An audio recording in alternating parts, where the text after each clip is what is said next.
नाशिकच्या सातपूर MIDC परिसरातील Nash कंपनीजवळ Mahindra कंपनीसमोरील झोपडपट्टी भागात सरूच्या झाडावर नायलॉन मांजात अडकलेली एक घार पक्षी जखमी अवस्थेत आढळून आली। याबाबत निलेश गायकवाड व सोनाली पालखेडे यांनी दुपारी 1 वाजण्याच्या सुमारास भ्रमणध्वनीद्वारे अग्निशामक दलाला या घटनेची माहिती दिली।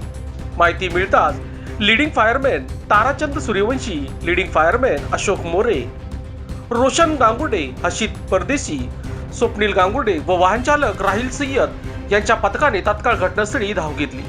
अथक प्रयत्नानंतर नायलॉन मांजात अडकलेल्या घारीची सुरक्षित सुटका करण्यात आली। जखमी घारीवर प्राथमिक उपचार करून पुढील उपचारासाठी संबंधित विभागाकडे सुपूर्द करण्यात आले आहे।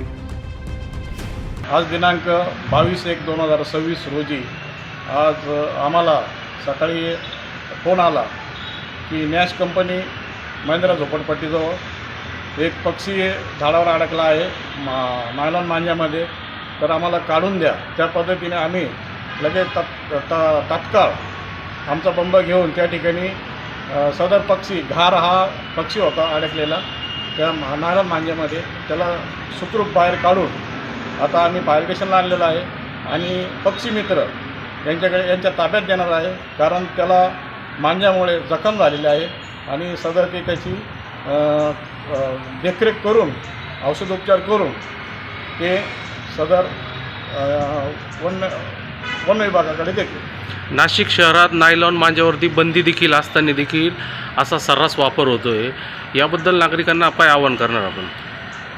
नायलॉन मांजाचा वापर हा सर्रास चालू आहे। आता नायलॉन मांजा वापरला नाही पाहिजे, परंतु ह्या नायलॉन मांजामुळे अशा पक्ष्यांना दुखापत होत असते, परत नागरिकांना पण दुखापत होत असते। गाडीवर जात असताना अचानक गळ्यामध्ये नायलॉन मांजा अडकतो व आपल्या मानेला दुखापत होते, सर्रास जीवजानाची सुद्धा परिस्थिती निर्माण होऊ शकते। तरी नायलॉन मांजा बंद झालाच पाहिजे असं मला वाटतं।